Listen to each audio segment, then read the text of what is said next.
I think the Stonewall Women's Awards is a great opportunity for women to be honored. I think too often women are pushed to the sidelines in politics, and it's a shame, because I really believe that if women had fair representation in politics, that the world would be a much better place.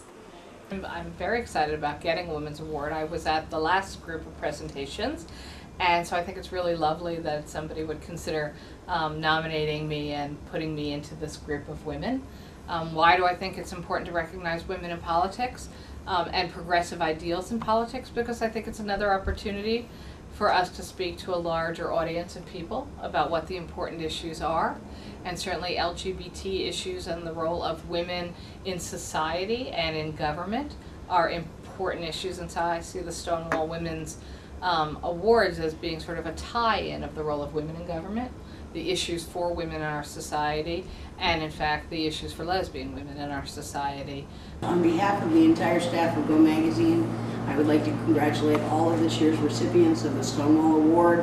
I want to congratulate Stonewall for everything that you do, and I particularly want to congratulate Grace Moon, one of this year's 100 Women We Love. Way to go, Grace.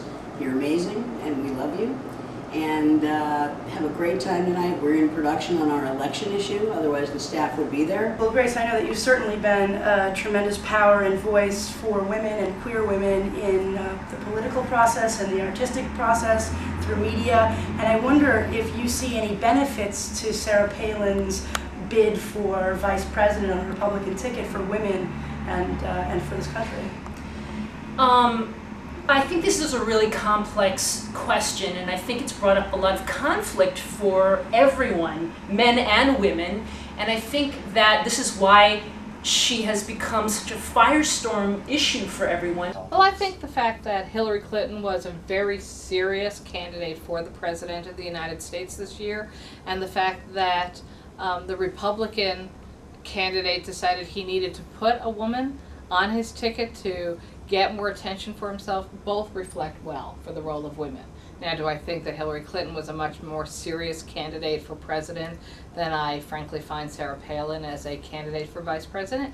Yes, I really don't put the two women in the same boat. On the other hand, the fact that in the year 2008 in the United States of America, we had women candidates in both parties for president and vice president are important statements about the role of women.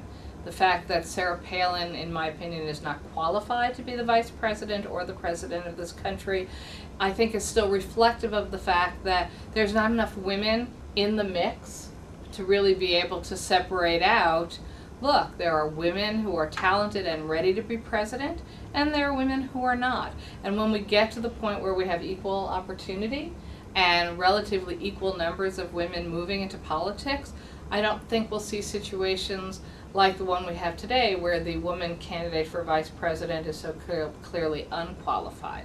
Having said that, I do think it is symbolic of the fact that the whole country recognizes the importance of having more equal opportunities for women in politics, from the White House down to City Council. But I think basically in terms of the candidates, I mean, it's pretty clear that the Democratic Party is protecting the environment, the economy, civil rights, women's rights, I mean, And hopefully LGBT rights as well. yeah.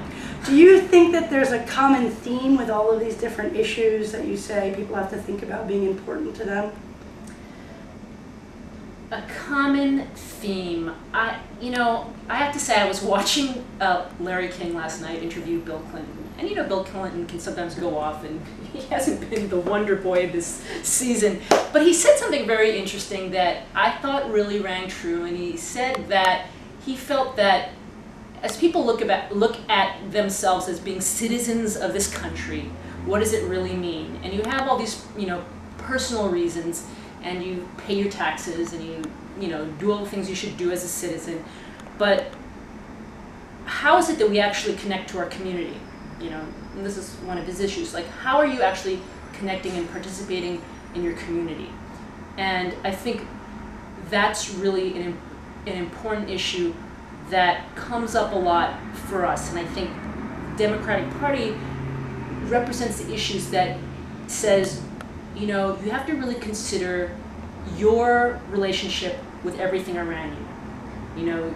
it's not just about your wealth and your well-being. It's about, you know, do you recognize other people's rights?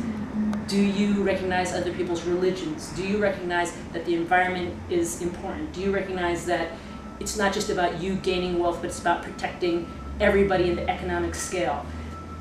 I mean, maybe I'm an idealist, but I feel like the Democratic Party holds those values to be true.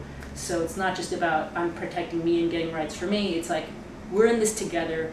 We've got to really work on our communal kind of interactions in our networks. There's so many organizations out there to really become a part of, and And get out and vote in November. that's a no-brainer.